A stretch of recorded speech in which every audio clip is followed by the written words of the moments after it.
por 30 dias, fundamentada no respectivo parecer. Foi algo que eu frisei, gritei em sala de aula, que a comissão de ética tem competência para aplicar pena de censura, e a competência se restringe à censura. Então não aplica advertência, suspensão, demissão. Isso é tema de processo administrativo disciplinar ou de sindicância, regido pela Lei 8.112. Então o item é falso mesmo, de acordo com o item 22, inciso 22 do Código de Ética. E a questão 33, no sentido de que consiste em dano moral aos usuários dos serviços públicos deixar qualquer pessoa à espera de solução que seja da competência do setor em que o servidor público exerce suas funções. Então também é tema bastante frisado em sala de aula. Está no capítulo 1 das regras deontológicas do Código de Ética, no inciso 10, que realmente deixar, não é, o usuário do serviço à espera de solução gera dano moral. Inclusive o Código ainda diz que gera grave dano moral. Então, portanto, o item 33, ele é verdadeiro. As questões 34, 35 e 36 são questões regimentais. Então, por conta disso, eu não irei comentar essas questões. Seguindo a questão 37 e 38, tem um texto de apoio. E a questão 37 diz que o diretor do órgão deve exigir imediata devolução da quantia gasta e, caso o servidor não disponha do recurso, deve abrir processo contra ele. Não é? Então, a situação de um servidor que realizou gastos, mas não comprovou porque perdeu os comprovantes. Quanto à questão da devolução, já poderíamos discutir se cabe ou não essa devolução, porque efetivamente, de acordo com o texto do enunciado da questão, os gastos foram realizados. Bom, mas admitindo-se que haja uma devolução, a Lei 8.112 diz, no seu artigo 46 caput, que as reposições e indenizações do erário deverão ocorrer no prazo de 30 dias, ou melhor, que a administração irá comunicar ao servidor para ele pagar no prazo de 30 dias, e ele ainda pode pedir para parcelar. Então, portanto, o item não deve ser considerado verdadeiro, como disse a UFBA. O fundamento seria o artigo 46 caput da Lei 8.112. Já a questão 38 diz que a atitude do servidor em forjar os comprovantes é indevida, porque a Lei 9784, né, do Processo Administrativo Federal, estabelece como dever do interessado expor os fatos conforme a verdade. Então é uma afirmação realmente verdadeira, de acordo com o artigo 4º, inciso 1, é dever expor os fatos conforme a verdade. Alguns questionaram, né, porque dever ser, do administrado, não é?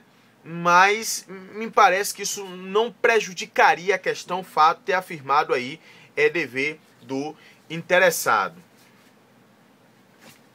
Seguindo as próximas questões, a questão 39 é uma questão também de caráter regimental. Então vejamos aí a questão 40. Caberia ao servidor responsável pelo início do processo orientar o interessado a fim de evitar eventuais falhas. Então também diz respeito aqui a um estudante que fez um requerimento qualquer junto ao setor da UFBA, mas que não apresentou documentos necessários para análise. E realmente a Lei 9784 diz no seu artigo 6º, parágrafo único, que é vedada a recusa imotivada de documentos e que a administração fica obrigada ainda a orientar o interessado para suprir eventuais falhas. Então, por força do artigo 6º, parágrafo único, me parece mesmo que o item é verdadeiro. A questão 41 diz que o diretor de determinado órgão baixou portaria para nomear uma comissão de inquérito para apuração do abandono de serviço de um servidor. Entre os membros da comissão estão 3 funcionários de nível superior, sendo um deles seu primo que é parente de 4º grau, pessoa idônea muito conhecida por seu caráter e integridade. Neste caso, essa composição de comissão de inquérito é permitida, uma vez que a lei impede a participação de cônjuge sem especificar outro grau de parentesco. Isso é falso, porque a Lei 8.112, no seu artigo 149, parágrafo 2º, impede que participe de comissão de sindicância ou de PAD, né, ou de inquérito, cônjuge, companheiro, parente, consanguíneo ou afim, em linha reta ou colateral, até o 3º grau. Então o impedimento não é só de cônjuge. De qualquer forma, essa questão, o conteúdo é falso, mas ela está fora do edital, minha gente. O edital pediu na Lei 8.112 de deveres, proibições e responsabilidades. O artigo 142, parágrafo 2º, está no título 5 do processo administrativo disciplinar. Então também está fora do edital, claramente fora do edital. A questão 42 é regimental. As questões 43 e 44 têm a ver com orçamento. A questão 45 diz assim, sob pena de nulidade do ato e responsabilidade de quem lhe tiver dado causa, a realização de compras no setor público será feita com adequada caracterização de seu objetivo e indicação dos recursos orçamentários para o seu pagamento. Bom, essa é uma questão que diz respeito ao artigo 14 da Lei 866 de 93, a Lei de Licitação e Contratos. E me parece que se enquadraria no tópico 7 do edital, que é noções de administração acadêmica e financeira, de recursos humanos, de material e patrimônio. Então, parece que estaria nessa previsão. Alguns questionaram o item porque no artigo 14 se fala em adequada caracterização de seu objeto e não objetivo, como afirmou a questão. De qualquer forma, numa rápida análise aqui do Aurélio, o Aurélio, ao conceituar objeto, diz que eu posso entender objeto como mira, fim, propósito, intuito, desígnio, e que nesse sentido, objeto seria sinônimo de objetivo. Não é? Então, me parece que nesse contexto, objeto e objetivo teriam o mesmo sentido. Não acredito muito na anulação dessa questão, mas de qualquer forma, realmente a lei fala em objeto e não objetivo, como disse a UFBA. A questão 46 fala de convite. Como é convite, a modalidade de licitação entre interessados devidamente cadastrados ou que atenderem a todas as condições exigidas para o cadastramento até o terceiro dia anterior à data do recebimento das propostas, observar a necessária qualificação. Então foi uma questão fácil. Essa definição corresponde à definição da tomada de preço e não do convite. As definições das diversas modalidades de licitação estão no artigo 22 da Lei 8.666, então, portanto, o item está realmente falso.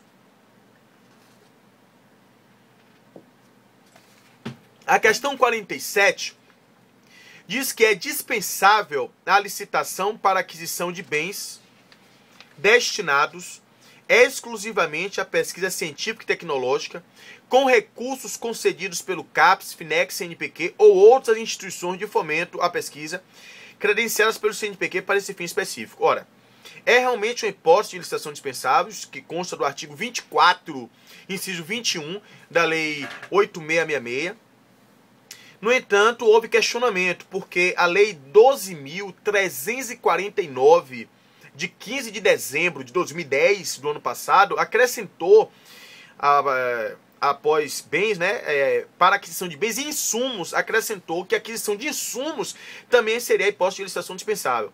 No entanto, me parece que isso não torna a questão errada, porque a questão diz, olha, é dispensável a licitação para aquisição de bens. Sim, é dispensável, na hipótese que está na questão. De insumos também, mas de bens também é dispensável. Então, me parece que a ausência desse acréscimo insumos não tornaria o item errado. Então, eu não apostaria na anulação ou na alteração de gabarito dessa questão. Na 48, a 48 diz, destinando-se a garantir a observância do princípio constitucional da isonomia, a licitação deve ser processada em conformidade com os princípios básicos da legalidade, da pessoalidade, errou, seria impessoalidade, da moralidade, da escolha personalizada, pelo amor de Deus, nada disso, mas sim do julgamento objetivo, do sigilo não, pelo contrário, o princípio da publicidade, e da probidade administrativa. Então o item está errado, como vimos, esses princípios estão elencados no artigo 3º, caput, da Lei de Licitação e Contratos. A questão 49 foi uma questão, inclusive, trabalhada em sala de aula, nas turmas específicas para este concurso da UFBA. O controle interno tem por objetivos avaliar o cumprimento das metas previstas no orçamento, comprovar a legalidade e avaliar os resultados quanto à efetividade da gestão financeira e patrimonial nos órgãos e entidades da administração direta. Ora, essa questão mais ou menos